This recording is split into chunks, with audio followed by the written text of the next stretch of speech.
दोस्तों नमस्कार। मैं श्यामनाथ यादव मिठरवादी। तो क्या इस देश का विकास लड़ाई झगड़ों से होगा? थोड़ा सा आप लोग इस वीडियो को देख लें, फिर आगे बात हो।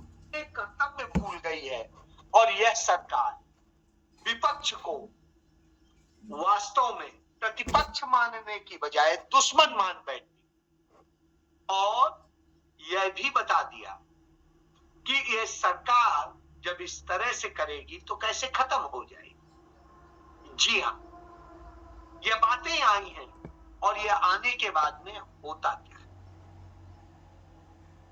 भारतीय जनता पार्टी उत्तर प्रदेश में जहां वो बड़ी संभावनाएं देख रही थी, जहां राम मंदिर भी है, जहां पर काशी भी है, जहां पर मथुरा भी है, वहां पर जो नफरत का खेल खेला गया और जिस तरीके से गौरक्षा के नाम पे और तमाम नाम पे लिंचिंग शुरू हुई, उसी उत्तर प्रदेश में अब निपटाने का काम हो रहा है।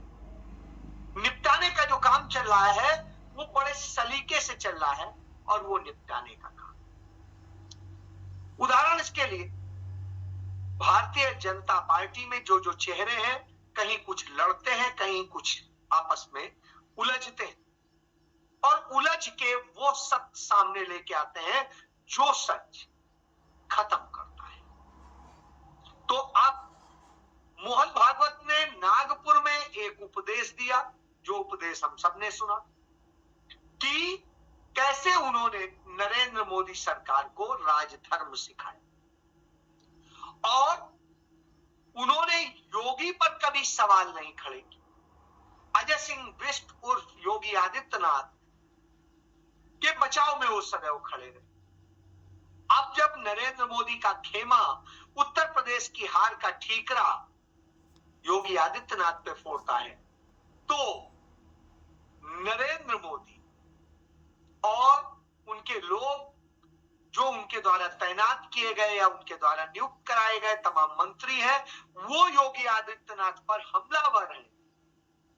उस वक्त में मोहन भागवत गोरखपुर पहुंच जाते हैं, गोरखपुर जाते हैं और गोरखपुर में वो योगी के साथ खड़े दिखाई देते हैं और वो जो वहां पर संदेश देते हैं, वहां पर जो चिंतन मनन करते हैं, वहां पर एक ही निर्देश होता है, हम योगी के साथ। यदि हम योगी के साथ हैं तो इसका मतलब है मोदी को निपटाना है, क्योंकि योगी मोदी की लड़ाई अब सामने आ गई है, सड़क पर आ गई।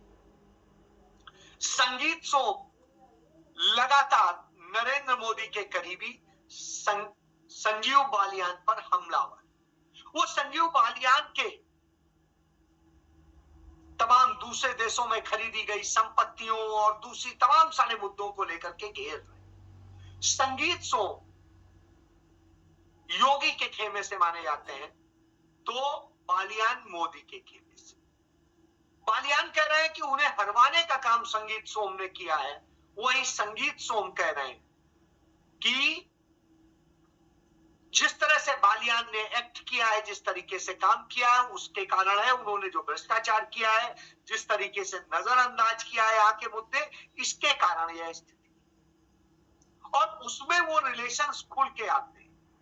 आपको याद होगा नरेंद्र मोदी के करीबी नरेंद्र सिंह तोमर जो कृषि मंत्री थे और किस तरीके से नरेंद्र सिंह तोमर के बेटे का खुलासा हुआ था मध्य प्रदेश के विधानसभा चुनाव के दौरान कि वो किस तरह से लेन देन और तमाम चीजों के कर रहा था। मनी लॉन्ड्रिंग की बात हो रही, आज तक उस पर कार्रवाई नहीं।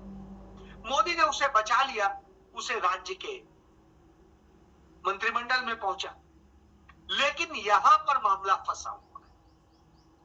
यहां योगी पर हमला हो रहा है, योगी पर तमाम बातें करी जा रही, और जब यह किया जाता है, मोदी सरकार के दोनों डिप्टी सीएम दिल्ली रुक जाते हैं, योगी अपने राज्य की जिम्मेदारियों का निर्वहन करने लखनऊ पहुंच जाते हैं। इधर पे ये बैठ के प्लानिंग हो रही होती है, उस प्लानिंग का हिस्सा होते हैं। तो जैसा कि आप लोगों ने इस वीडियो में देख सुन लिया, तो लड़ाई या झगड़ा या खींचातान किसी भी प्रकार का नहीं होना चाहिए। दो पक्ष होते हैं, एक सत्ता पक्ष होता है, एक विपक्ष होता है। तो सत्ता पक्ष और विपक्ष का ये नियम थोड़ी होता कि ये दोनों आपस में लड़ें। कोई भी बात हो, बातचीत के जरिए हल होनी चाहिए। और यहाँ आप लोग देख ही रहे हैं कि सत्ता विपक्ष की तो बातें छोड़िए, खुद सत्ता पक्ष ही आपस में लड़ रहा है। तो जब ये लोग आपस में लड़ेंगे तो इस देश का और इस देश की जनता का विकास कैसे होगा, इस पर कौन ध्यान देगा। सरकार क्या कर रही है आप लोग देख ही रहे हैं, और जनता क्या कर रही है, तो मालूम पड़ता है कि हमेशा के लिए सो गई है। अरे जागो भैया, जागो। यह देश है, देश आप लोगों का है। इसे बनाएंगे तो बनेगा, बिगाड़ेंगे तो बिगड़ जाएगा। और ये बातें एक दो नहीं, पूरे देश की जनता के ऊपर लागू होती है। तो इस पर विचार करें आप लोग। इस वीडियो में इतना ही। स्वच्छता अपनाएं, शुद्ध खाएं, स्वस्थ रहें, शिक्षित बने। जय विज्ञान, जय संविधान। नमस्कार।